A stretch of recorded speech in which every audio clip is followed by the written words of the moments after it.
नमस्कार, मैं हूं आपके साथ इंशान। नेशनल टुडे 24 पे आप सभी का बहुत बहुत स्वागत है। बता दी ये खबर उत्तर प्रदेश के फिरोजाबाद से। क्षत्रिय महासभा ने लोकसभा चुनाव में अपने समाज के उम्मीदवारों के लिए ठोकी दावेदारी। फिरोजाबाद में क्षत्रिय महासभा द्वारा एक बैठक का आयोजन शिवम रेस्टोरेंट में किया गया, जिसमें क्षत्रिय महासभा के पदाधिकारियों ने बताया कि देश के लिए क्षत्रियों ने सदैव अपना लहू बहाया है।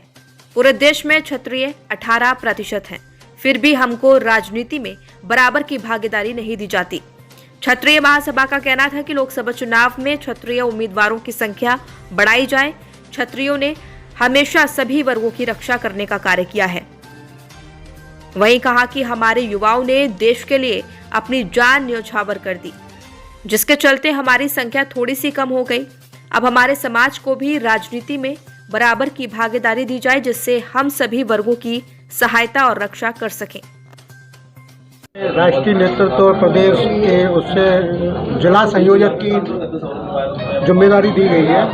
साथ ही प्रदेश ने और ये अपेक्षा की गई है कि 1 महीने में मैं कार्यकारिणी का गठन करके अखिल भारतीय क्षत्रिय महासभा को समाज को जोड़कर एक गति देने का काम करूँगा। फिरोजाबाद जनपद में अखिल भारतीय क्षत्रिय महासभा के संगठन में फेरबदल किया गया है।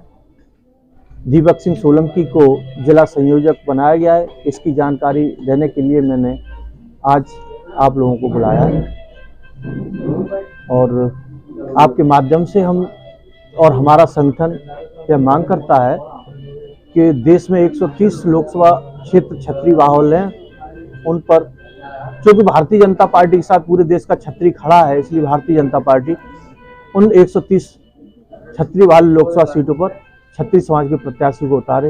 ये क्षत्रिय समाज भारतीय जनता पार्टी से मांग करता है। इससे पहले जो कार्यकारिणी में सदस्य थे, क्या उनके द्वारा कोई गलत वो किया गया है क्या? ऐसा कुछ नहीं है, ऐसा मेरी जानकारी में भी नहीं है। इसका कारण क्या रहा?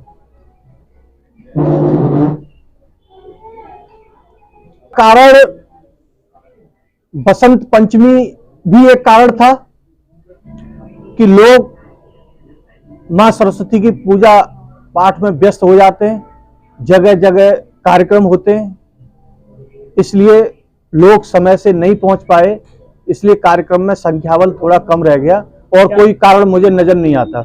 आने वाले समय में क्या फिर से यह महापंचायत होगी? महापंचायत पूरे देश में, हर प्रदेश के हर जिले में लगातार होती रहती है और आगे आने वाले समय में हो सकता है चुनाव से पहले महापंचायत हो सकता है चुनाव के बाद महापंचायत हो, लेकिन होगी जरूर, इतना तय है।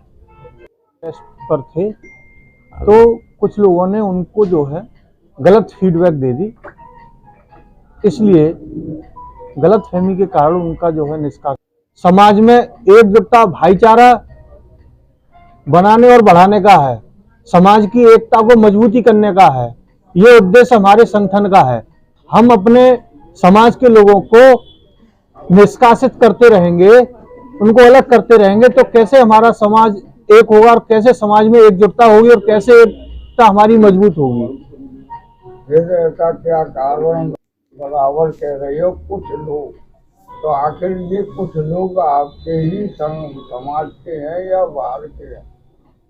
जो लोग हमारे समाज की एकता को बर्दाश्त नहीं करना चाहते वो लोग हैं। वो लोग समाज के भी हो सकते हैं, वो लोग समाज से बाहर के भी हो सकते हैं, लेकिन लोग वो हैं जो नहीं चाहते कि क्षत्रिय समाज पूरी ताकत के साथ अपनी एकजुटता का प्रदर्शन कर सके। सर, आपके लेफ्ट में आपकी जो अनबन चल रही है, क्या इसका मेन मुद्दा है? युगल चौहान और तोमर जी, क्योंकि आपके नोट में लिखा है कि पहले युगल चौहान ने आरोप लगाया तोमर जी पर तानाशाही का, फिर उन्होंने माफी मांगी। वो कह रहे कि मेरे विशेष अनुरोध थे वो जिलाध्यक्ष ने, तो ये मामला क्या है? देखिए, मैं ही दलवीर सिंह तोमर हूं। हमारे जो निवर्तमान अध्यक्ष हैं उन्होंने ये कहा कि मैं दलवीर सिंह तोमर की तानाशाही की वजह से इस्तीफा दे रहा हूं। ऐसा नहीं है। मैंने समाज के लोगों के बीच में बैठ करके जब जिलाध्यक्ष के लिए इनका नाम प्रपोज किया था, तो हमारे समाज के लोगों ने कहा था कि अभी इनकी उम्र कम है, इनको युवा का जिलाध्यक्ष बनाया है, इनको युवा का जिलाध्यक्ष बना रहने दो। लेकिन हमने इनकी अति उत्साही प्रवृत्ति को देखते हुए हमने ये सोचा, मैंने कहा नौजवान है, बस यही एक कमी है, बाकी तो ऊर्जावान है, भागदौड़ करेगा, संगठन को मजबूत करेगा। इसलिए राष्ट्रीय नेतृत्व ने भी हमसे कहा कि युगल चौहान अभी नौजवान है, इनको अखिल भारतीय क्षत्रिय महासभा फिरोजाबाद की जिम्मेदारी अभी नहीं दी जानी चाहिए। लेकिन हमने उनसे भी विशेष आग्रह किया कि हम फिरोजाबाद को बिलोंग करते हैं, हम इनका मार्गदर्शन करेंगे और संगठन को मजबूती करने का काम युगल चौहान करेंगे, इसलिए युगल चौहान को जिलाध्यक्ष बना दीजिए। तो संगठन ने हमारे अनुरोध को स्वीकार किया और युगल चौहान को जिलाध्यक्ष बना दिया। उसके बाद युगल चौहान ने संगठन को खड़ा करने में गंभीरता नहीं दिखाई, अपने साथ कुछ लोगों को जोड़ करके पूरे संगठन को ही अपने जेब में डालने का प्रयास किया।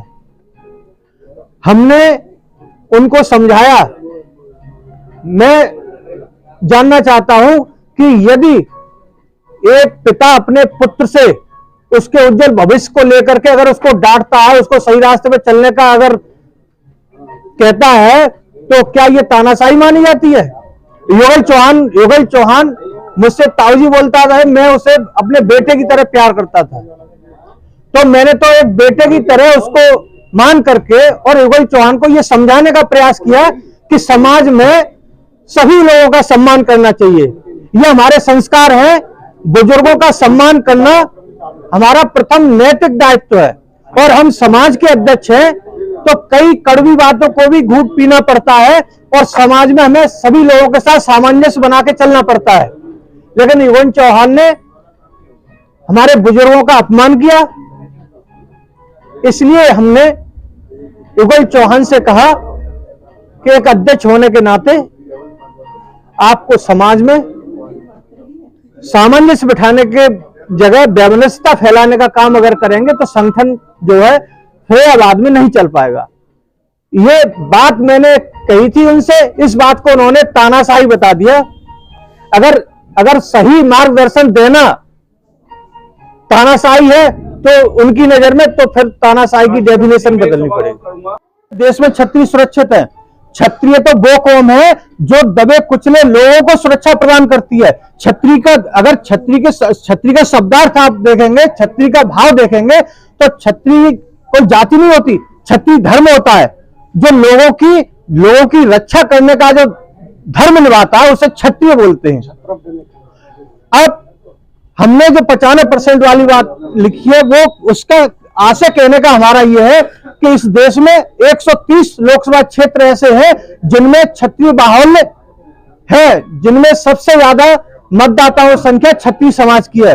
लेकिन 130 क्षत्रिय बाहुल्य सीटें होने के बावजूद भी कोई भी पार्टी क्षत्रियों की ताकत के हिसाब से उनको चुनाव नहीं लड़ाती है, क्योंकि क्षत्रिय आज देश में 95% बीजेपी के साथ है। इसलिए हम भारतीय जनता पार्टी से यह आग्रह करते हैं, हमारी क्षत्रिय महासभा एक प्रस्ताव पास किए है और यह कहा है कि भारतीय जनता पार्टी हमारे समाज के लोगों को अधिक से अधिक संख्या में चुनाव लड़ाए, जहां हमारी ताकत है, जहां हमारा बाहुल्य है वहां, जिससे कि संसद में लगातार क्षत्रिय समाज के सांसदों की संख्या घटती जा रही है, उस पर रोक लग सके। क्योंकि क्षत्रिय समाज ने राष्ट्र के हित में महत्वपूर्ण योगदान दिया है। जो राष्ट्र की एकता अखंडता के लिए जो संघर्ष हुआ है उसमें क्षत्रिय समाज ने अग्रणी भूमिका निभाई है। हमारे समाज के नौजवानों ने सर्वस्व निछावर किया है, बलिदान किया है। यही कारण है कि हमारी संख्या अन्य जातियों की अपेक्षा कम है। वो कम इसलिए है कि हमारे पूर्वज जवानी में देश के लिए सर्वस्व निछावर हो गए, बलिदान हो गए, सर कटा दिए उन्होंने देश की खातिर। तो इसलिए क्षत्रियों के त्याग को देखा जाए, क्षत्रियों के संख्या बल को न देखा जाए। इसीलिए हम मांग करते हैं कि हमारे संगठन के जो राष्ट्रीय अध्यक्ष है कुमार हरवंश सिंह, जो एक बार प्रतापगढ़ से सांसद भी रहे और सांसद रहने के दौरान उनका कार्य ऐसा रहा कि गिनीज बुक में उनका नाम दर्ज किया गया। ऐसे व्यक्तित्व के धनी माननीय कुमार हरवंश सिंह जी, उनको जो है पार्टी किसी मजबूत सीट से, जहां छतरी वाली सीट है वहां से चुनाव लड़ाया जाए।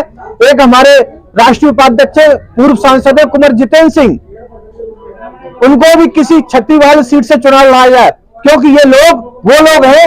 हमारे राष्ट्रीय अध्यक्ष कुमार हरवंश सिंह, हमारे राष्ट्रीय वरिष्ठ महामंत्री राघवेंद्र सिंह राजू, इन्होंने अपना पूरा जीवन छत्री समाज को मजबूती करने के लिए देश में घूम घूम करके और संगठन के हित में लगा दिया है। संगठन हमारा बड़ी ताकत से आगे बढ़े, मजबूती से बढ़े, इसीलिए हम सब लोग मिलकर के पूरे देश के हर प्रदेश में लगातार संघर्ष कर रहे हैं।